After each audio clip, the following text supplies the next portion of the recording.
Hello guys, it is Wasted Links here again with another faction ideas video. You know it, I am your mother's favourite stream, your mother's favourite YouTuber. Before we get into this, I want to give a lovely quick disclaimer.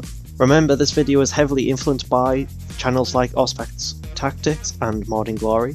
Find links to their channels in the description. I am not a game designer or a designer at Ubisoft. I am a games design student and a massive fan of the game. But these are ideas for content that could be made and not leaks. I have no connection to Ubisoft about this content or ideas, so let's get into it.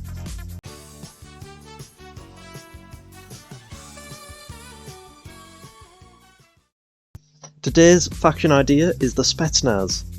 These would be a 3rd or 4th year faction, another 3rd or 4th faction from Rainbow Six Siege to be added. There would be a area control / offensive faction to be added to the game.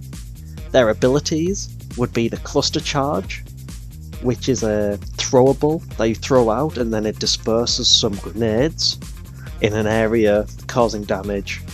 And the Shamika launcher that fires out 30mm grenades that will set fire to the area that they land on. So, the first activated ability, the cluster charge. When activated, you'll throw out a cluster charge. When it lands, it will disperse about 7 small charges in about a 3-meter radius around it. Each charge dealing about 30 damage. The larger cluster would be counted by the ADS, but the smaller ones as it comes out wouldn't be able to. But an additional skill thing that could be added would be that it'd be able to be EMP'd before it disperses those smaller grenades. So maybe it hits the ground, you throw out your EMP in that 1-2 second time before it shoots out the small charges. Obviously as your teammates running and hiding in the corner, trying to get away, like out of that 3-meter radius. You can throw an EMP out and poof, it might get 1 or 2 and then it's done. So that's a little skill gap we could add into this ability. For the second one, we'll have the Shamika launcher, as previously stated. This allows you to swap to a launcher with 6 shots, and then every 40 seconds you receive another 6 shots, or back to the max of 6, which you can then load in. This means that you're able to fire these 30mm grenades, that when they land, obviously have a bit of drop, well, a lot of drop. When they land, it sets an area of flame that will burn players in the area. This flame would last about 7 seconds, dealing about 5 damage per second in that radius. So obviously I earlier said 3 meters. You might notice it says 4 meters now. I think it'd probably be better 4 meters. It'll be larger. So it'd be an 8-meter diameter. That's a decent circle. So it's good for AoE control, but is counted by the ADS obviously, so it's a buff to that GSK faction without being so overpowered that you can't go around, that you can't just enter areas because they've just set the entire objective on fire. You just can't enter it. That's only 5 damage, so you can last in there for a bit before obviously squealing like a little girl and running away. So what's the ultimate? The mounted turret, I would say. Everyone in Siege knows the memes of Tachanka's mounted turret, and were probably sad when they removed it. Mainly because you couldn't teabag your teammate anymore using the turret. But obviously he now has the Shamika launcher. So this is a placed mounted turret that you place at the feet. We would give it additional armour that everyone wanted on it anyway, instead of just removing it. Instead of having just a front head shield, we'd do a full body all the way down so you can just see their feet.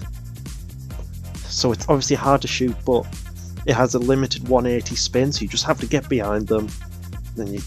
So it'd be great for holding these areas and holding down defences. The LMG wouldn't or have to be that RP46 that we see in the image. It could be changed for another one, like a Browning 50 cal or something high powered that'll do damage, but it also could just be buffed. as you'll see later why I say it might not be. However, I see a problem with this ever being added because it really, like its counterpart in Siege was, doesn't fit with the idea of the game.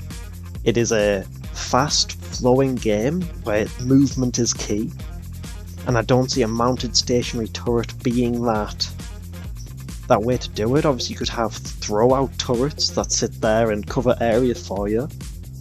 Maybe that's a hint on next week's abilities. So alternatively, we could have a different ult ability, and I say that's Team Stim. This would be a stim that passes to everyone on the team, given a very small health buff to 130.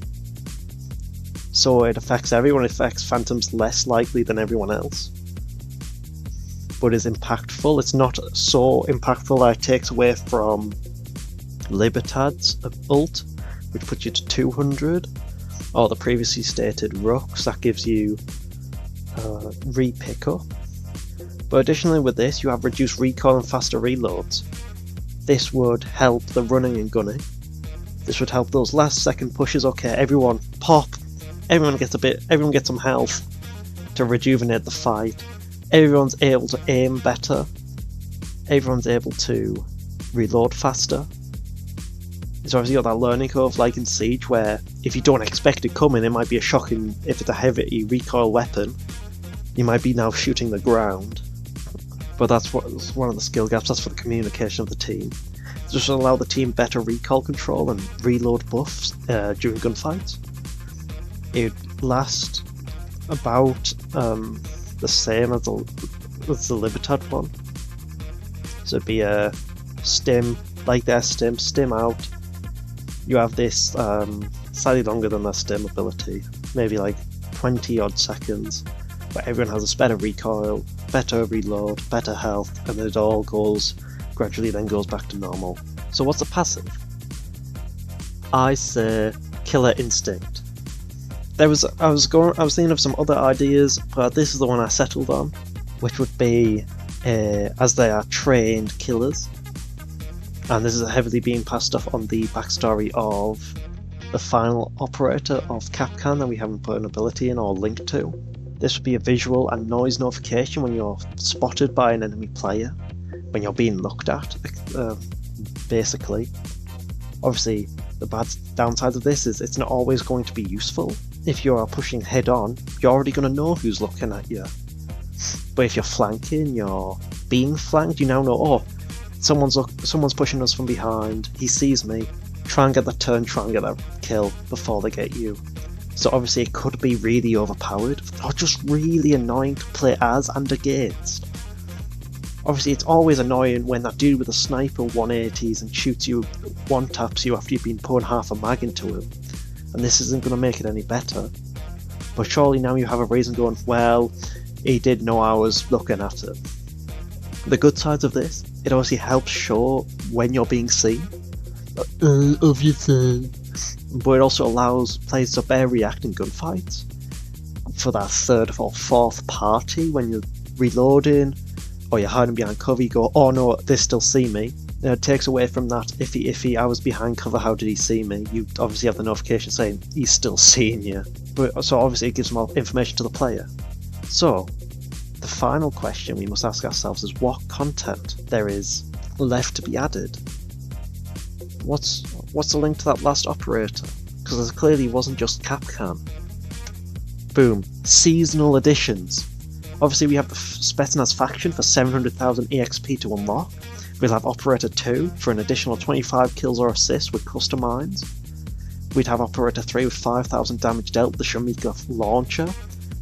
Obviously, some people may go into details and be worried about, oh, how do I get down to the Shamika launcher, because obviously it'd be fire damage. It'd be that damage, that burn from the grenade that hits the ground, so it'd be fire, burnish damage. The new device that I would want to add would be impact grenades.